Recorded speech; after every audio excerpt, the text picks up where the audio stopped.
Aabot sa tinatayang 100,000 katao ang inaasahan dadalo sa malawakang pagtitipon ng Iglesia ni Cristo ngayong Miyerkules sa kahabaan ng White Plains Avenue hanggang Temple Drive sa Quezon City. Kasabay nito, aprobado na ng Quezon City Government ang rally permit ng grupo.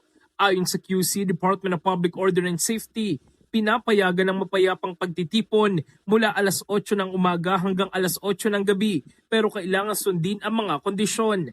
Kabilang dito ang paggamit lamang ng White Plains Avenue Temple Drive bilang venue, walang total road closure at dapat manatiling maayos at malinis ang paligid.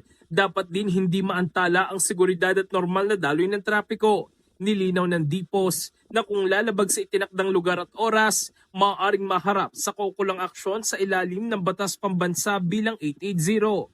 Dahil sa inaasahan dami ng mga lalahok, inaasahan ng mabigat na daloy ng trapiko sa White Plains at maging sa kahabaan ng EDSA. In the heart of changing lives, ako si Brigada Jigo Custodio ng 15.1 Brigada News of Manila, the Music and News Authority.